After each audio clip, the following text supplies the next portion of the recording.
Have you ever wondered whether the problems in the world today would exist if we had deeper connection to ourselves, others, and the environment and acted from that place?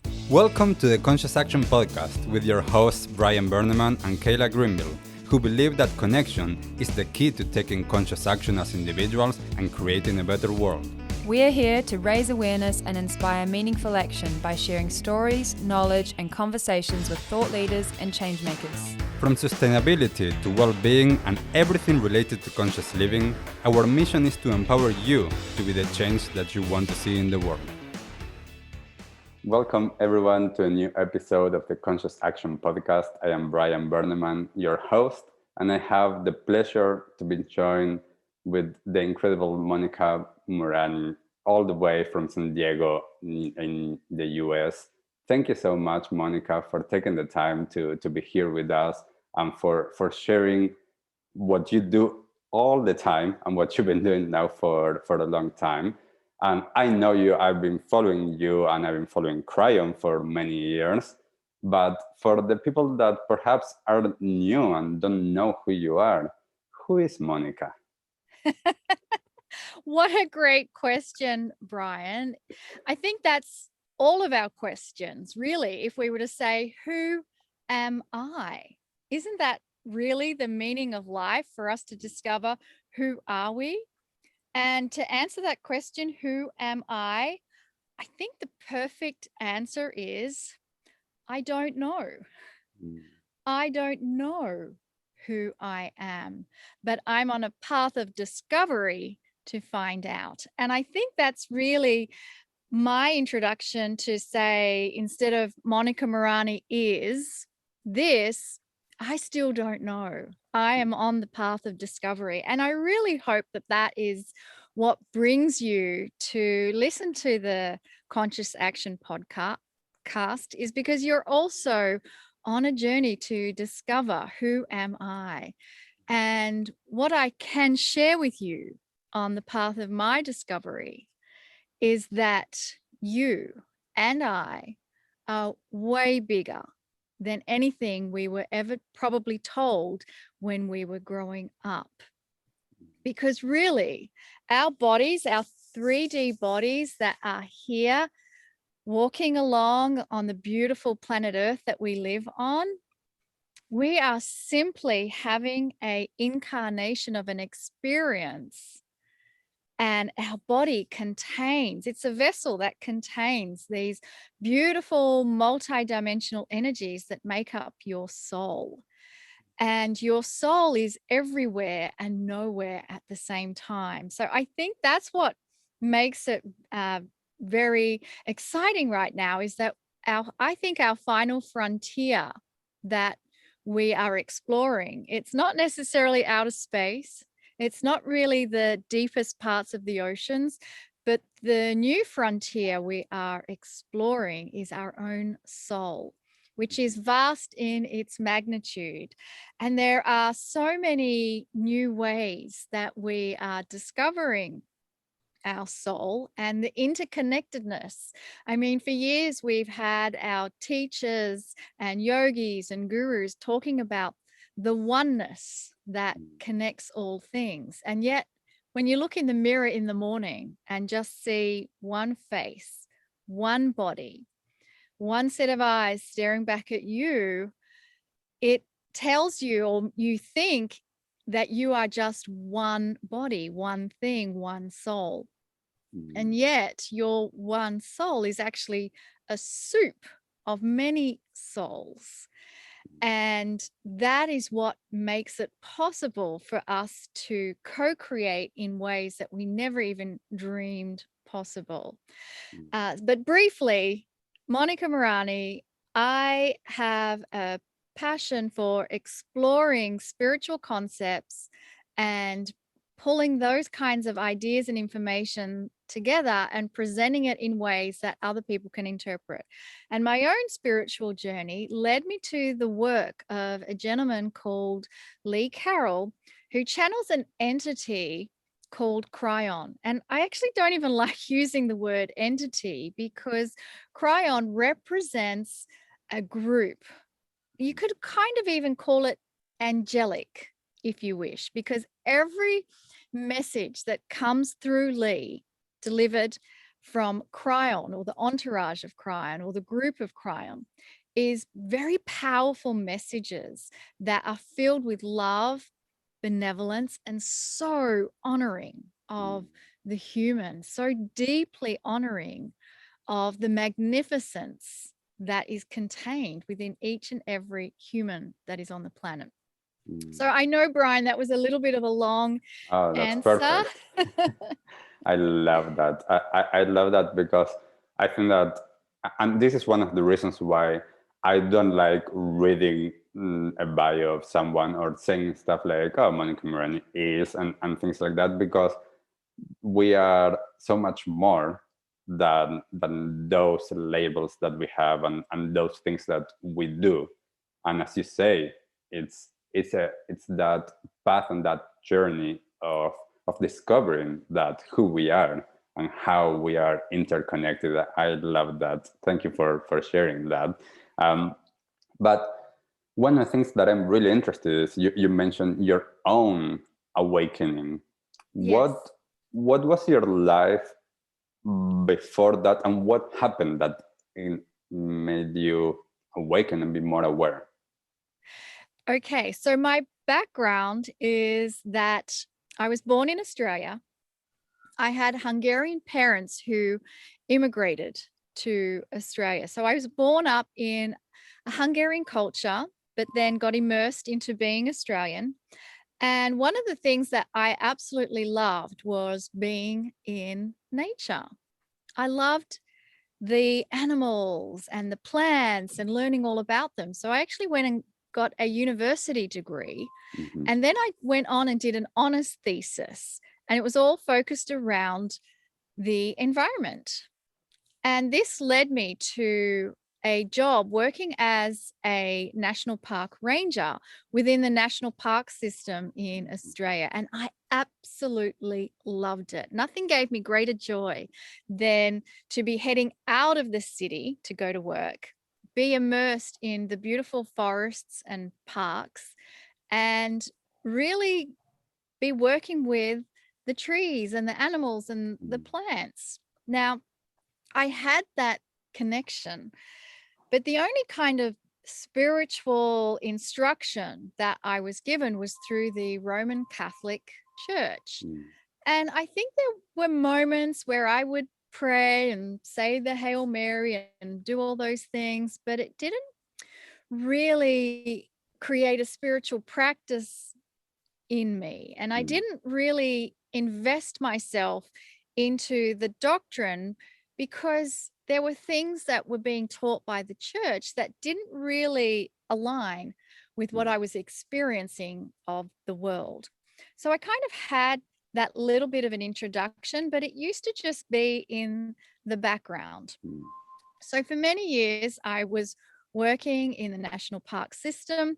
And of course, I met and married one of the other gentlemen that was working in that system.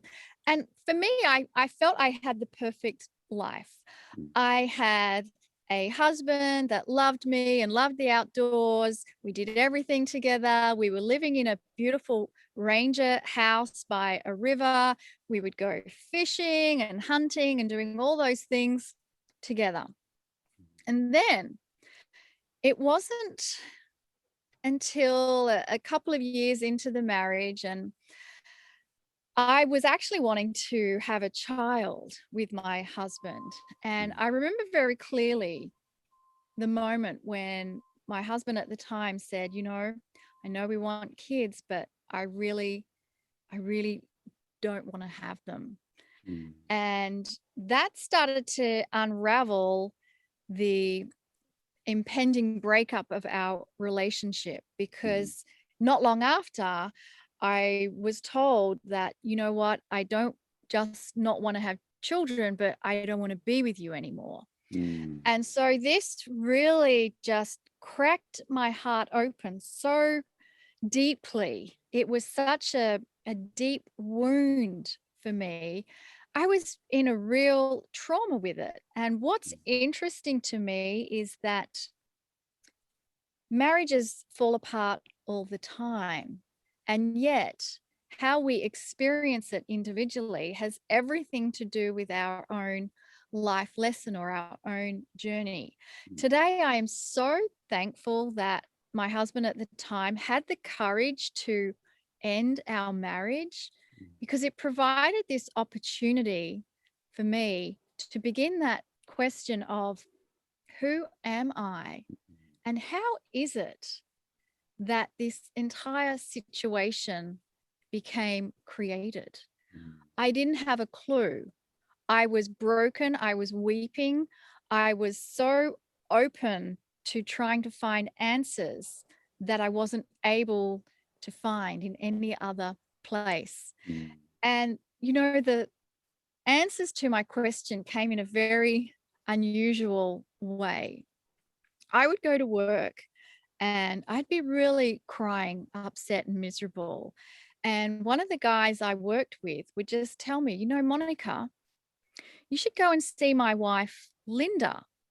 She does Reiki and she does spiritual healing and she'll be able to help you. Now, I would just roll my eyes at this gentleman telling me to go see his wife who does Reiki and spiritual healing, and that she would help me with my broken heart. How is that going to solve or fix anything?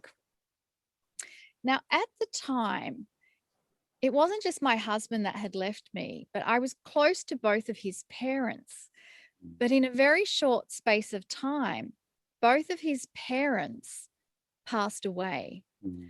And so it was again this huge crack in my world that I knew it. And this one entire part of my extended family through my husband had almost disappeared.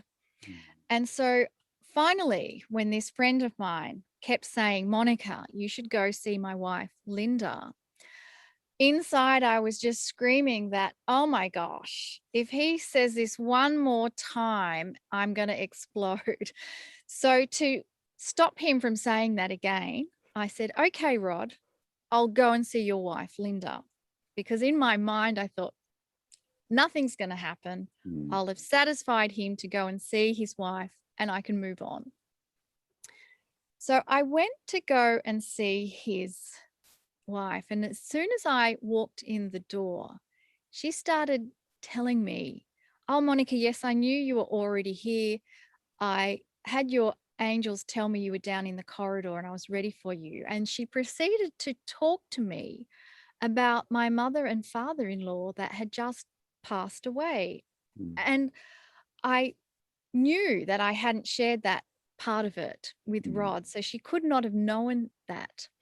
Then she said she was going to put me on her massage table and just do some healing and adjustments for me. I was on the table and she had some beautiful music playing. And in the process, I had opened my eyes slightly and I could see that she was right at the end of the table by my feet.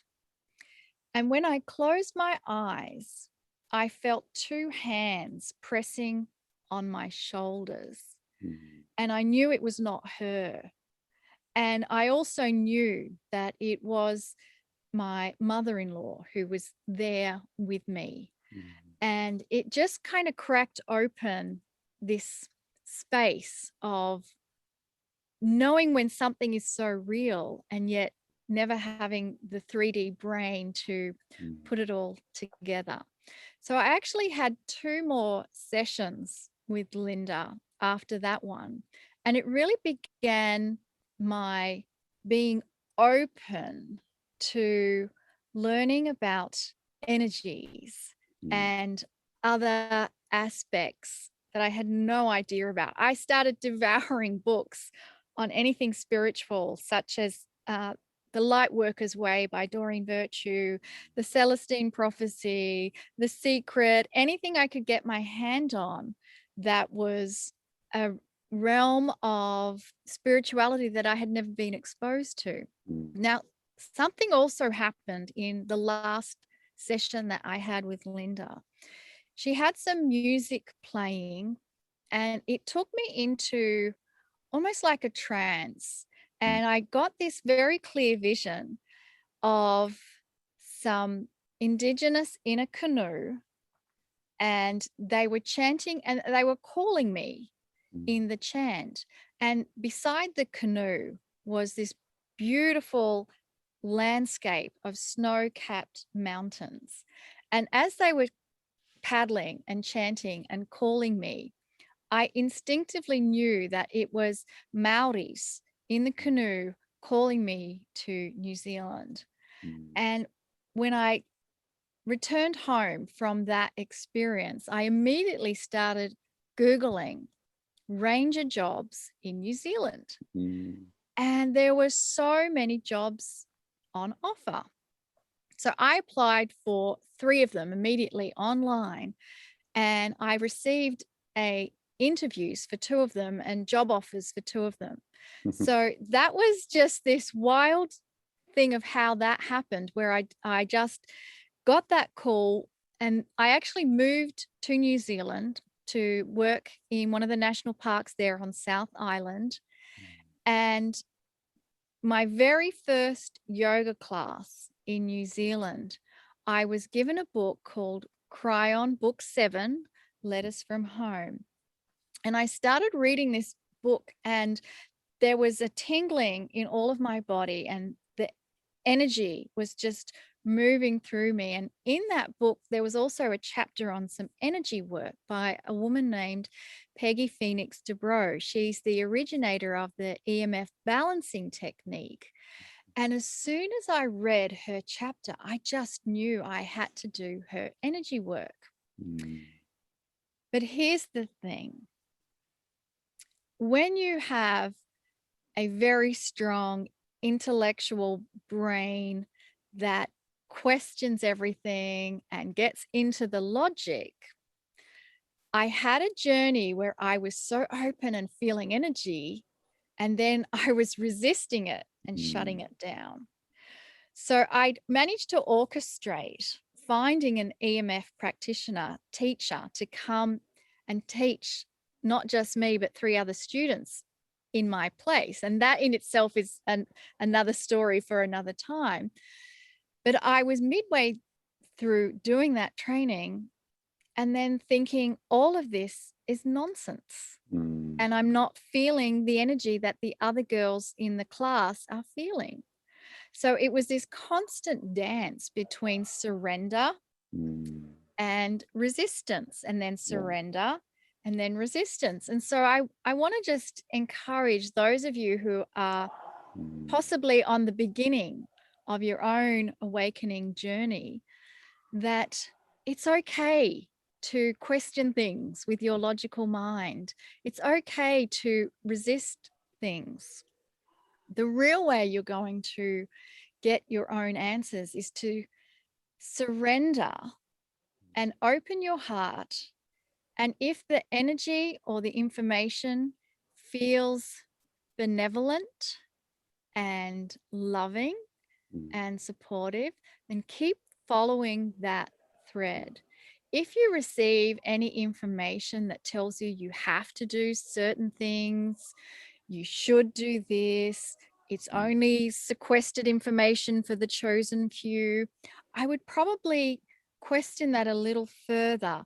Use your own discernment to discover what is true for you, because, you know, there's many paths to unraveling that question, who am I? And the path for you may not be the path for your neighbor or your friend or even your family member. So the path that I have followed and chosen, there are those in my biological family who are not wanting to receive their spiritual information in that way. And that's okay. That's actually what took me quite some time to come to peace with, because my mother is very strict Roman Catholic. And I remember when I was first starting my EMF energy work, she actually bought me this book for Christmas, and it was about Christianity and the New Age. And it was all about how this Catholic person got seduced by the New Age, but then, oh gosh, thank goodness, a priest helped them to come back into the Roman Catholic religion. And this book was done as a warning to all of those who would possibly dabble in the New Age. So I remember having some very spirited conversations with my mother in that early beginning stage of my own awareness and awakening. And yet now, turn the page, I moved out of being a ranger and started doing my energy work. Really, I would say 2012 was a strong markation for me of really stepping into the role that I do now. And over that decade or more, I've really come to a place where I can just love my mum so much and hear her telling me about her doctrine and her belief, and just smiling and allowing her connection to God in the way that works for her. That's so beautiful. Such a beautiful story. And I think that, I mean, I could listen to you and for so long. I think that the way that you were sharing it as well, I could feel the experience. And I believe that for so many people that I have worked with through the years and that I met, it's so interesting because it's never how we think that things are going to go, how we end up opening up. And I love the fact that you use a few words, that open heart and that surrender, because for me, there's so much around the somatic experience about the body in terms of our energy and our connection with our feelings and with ourselves. That is so important to get to that place of opening and trusting that there's the inner knowing, the inner wisdom that is going to lead me on the right path for me. And as you say, not comparing it to anybody else. Everyone else's path is their own, yet what resonates with me. And I think that I have learned this through the years as well. As you mentioned, 2012. 2012 was the year that I also decided to make a big shift in my life. I ended up moving to California, and I lived at the Tibetan Buddhist retreat center for a few years. And it was okay, I need a big shift in my life. And ever since then, that has been my main path. And it's so interesting that by working with some of these Buddhist teachings and other teachings that I have followed and practiced, how I learned this is not for everyone. And the people that resonate with it will come and they will actually resonate with it and practice it and would love to do that. And there's a lot of people that are not, that's not for me. And for me as well, sharing is being okay with that, being okay with not everyone will want what I'm sharing. Not everyone will want that key. That key doesn't open that door. It's another key. So how do we go with that? And I'm so interested, Monika, if you wouldn't mind sharing in terms of this that you were talking about on your own journey, but as well, this is a general topic. There's a change of energies that happened after 2012. And we've been going through, especially this last year and a half now, through a lot of changes. How can people see these two different perspectives, in a sense, that is what's happening in the 3D world and what's happening energetically? And what's the difference and what's the connection there?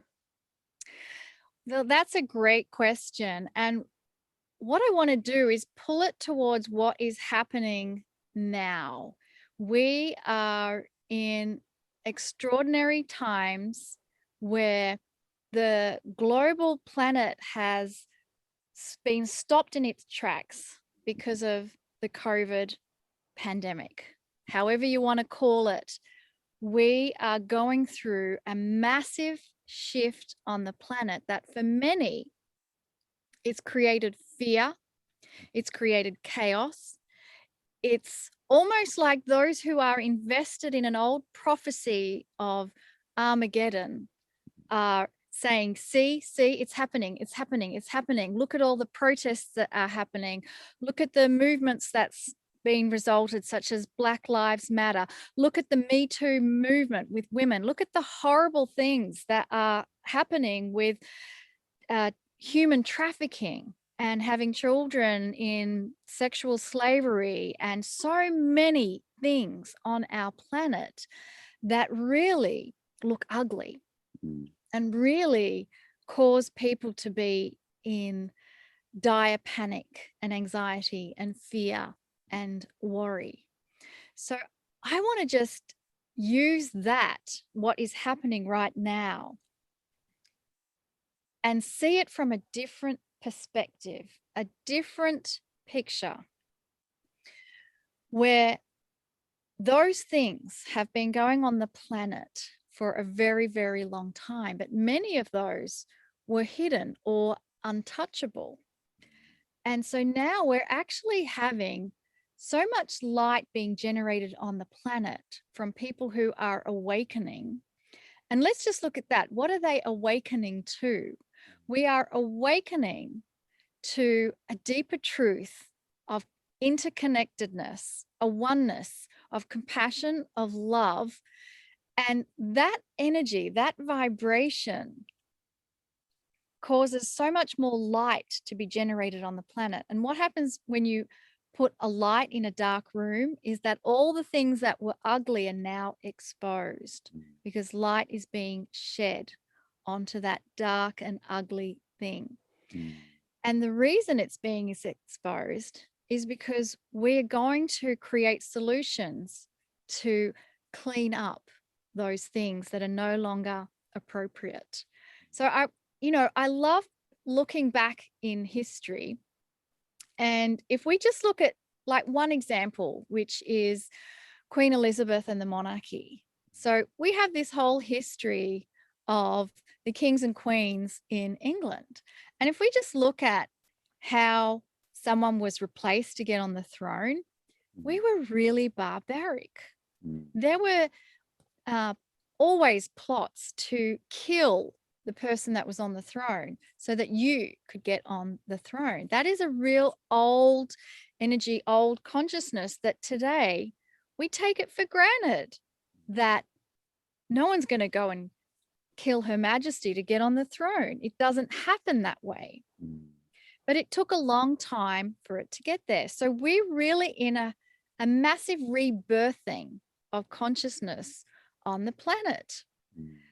And so we're wading through a shift in consciousness, and it's really starting to be a clash now of low consciousness and high consciousness. And if you see all the movements that are happening on the planet, it has to do with our level of consciousness and where we want to take it.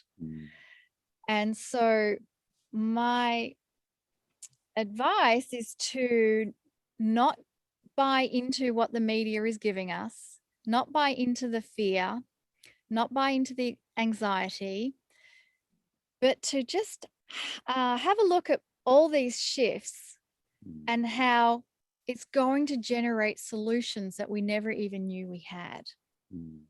When we are being pushed into stopping the planet, it creates a pause. And when you go see a therapist or anyone to get help, and you're sick and tired of doing all the same things, the first thing they tell you is to just stop everything and do something different, because nothing's going to change if you keep being on that same path. So Brian, I love too that you also said in 2012 you had your own shift and you moved and you did something completely different. And we're going to look back at this time on the planet and really see it as a beginning of something so incredibly new, that we're finally moving into a place where things are going to matter, like integrity, compassion, benevolence, hope. All of those attributes are going to be driving where we start making decisions from. And that's where I love to say that what we are experiencing on the planet is an increase of the wise divine feminine. And part of that comes from our planet Earth. I think one of the missing pieces, and why we're also experiencing this with the pandemic, is that we actually have a partner, and our partner is the planet. And our planet is alive. It has sentience. It knows you. And the indigenous all carry a connection. They have ceremonies with the planet. They acknowledge the planet. They know that their ancestors are connected to them through the grids of Earth on the planet. And so this is also an opportunity to not just clean up all the ugly things that we see in humanity, but it's an invitation to reconnect with our relationship that we have individually with the planet. That's so beautiful. And for me, and this is one of the main missions with conscious action, is really to get out of that disconnection and to connect us again, to connect us with ourselves, to connect us with each other, to connect us with our Mother Earth. And I love that you mentioned that, because growing up in Argentina, the Pachamama was always such a big thing. Like it's that connection of all of the indigenous people in Latin America living here now in Aotearoa in New Zealand, the Maori with Papatuanuku, or if we want to call her Gaia, that consciousness of the earth, as you said, she's alive, and that energy is also in partnership with us, and we are co-creating. And it's really interesting how we can partner with that energy as well. And in these times, and I would love for you to explore a little bit more on that divine feminine, because it's partly our Mother Earth, but also it's partly what's happening in the world now. As you mentioned, the Me Too movement. How is that rising of the feminine energy impacting our lives now? Thank you so much. So the feminine energy, I want to rephrase that and call it the compassion of a mother energy. And one of the teachings of Kryon is that women carry the shamanic energies, and they were the original shamans. And the female body is built for enhanced intuition and communication. It comes with motherhood and raising children and having compassion and wisdom to guide children. And so that has been lost over the centuries, where things started to become controlled.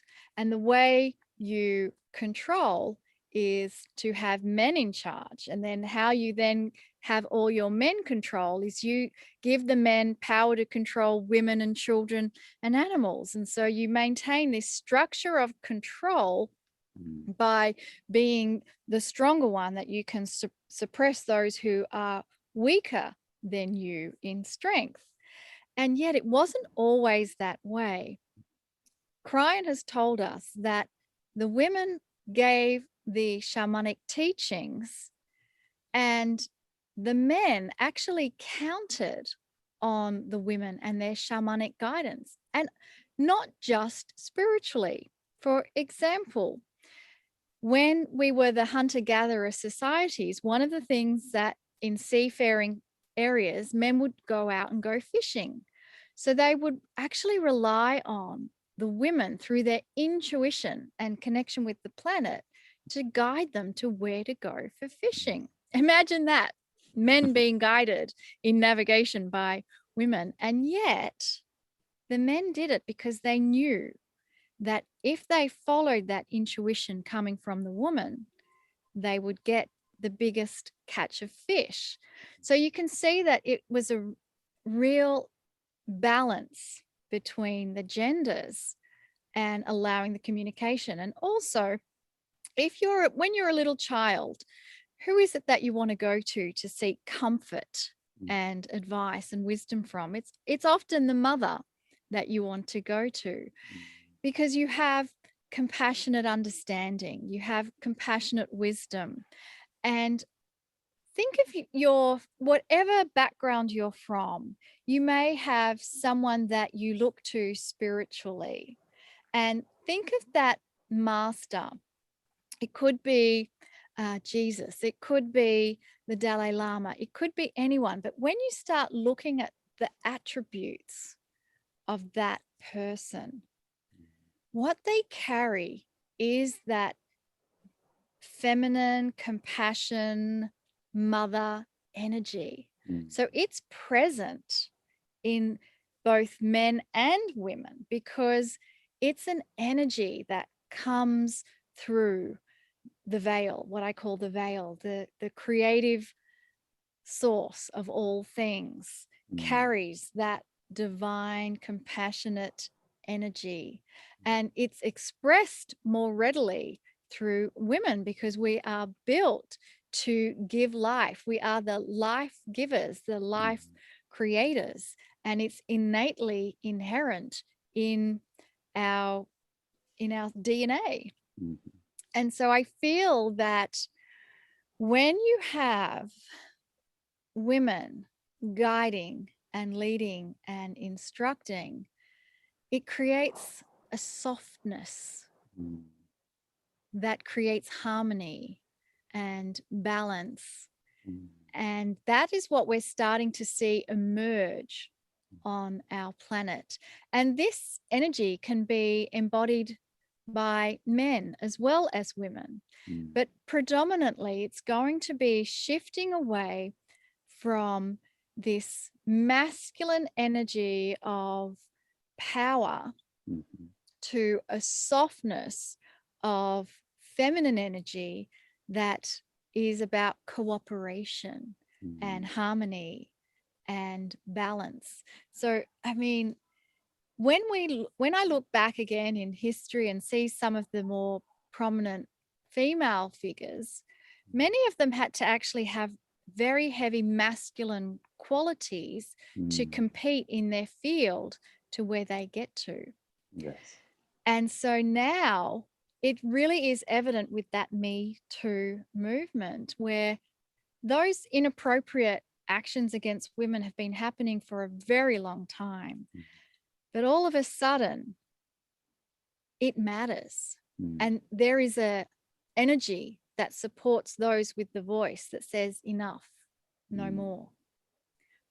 This is not appropriate. So already there is a collective consciousness that is understanding that certain things are no longer appropriate and that we won't accept them anymore. And so these feminine energies are starting to become known and felt and acted upon, more importantly. So I hope that answers your question. Yes, no, and I love that, because for me, I have worked a lot on my feminine energy aspects as well. And I loved what you shared, because as I started to practice a lot of Buddhism after being raised in a Jewish family, I started to notice how some members of my family thought, like, oh, you're praying to Buddha, like, to this other deity. And I'm like, no, my understanding of this is awakening the qualities. And as I said, those qualities of love and compassion and kindness and more open-hearted qualities that are suited for these times, because, as you said, the masculine power down ladder or pyramid is no longer serving us as society. So moving towards those energies are so important. And Monika, I would love to continue to explore so many different topics that I believe that you would be able to share, but I want to honor your time as well. So I want to get to the last few questions. And the first is, where can people go in terms of a resource to learn more about what you do and as well about themselves? Absolutely. So the first go-to place that I would invite those of you who are awakening or want to explore this further is a website called Kryon.com, and that is spelled Kryon.com.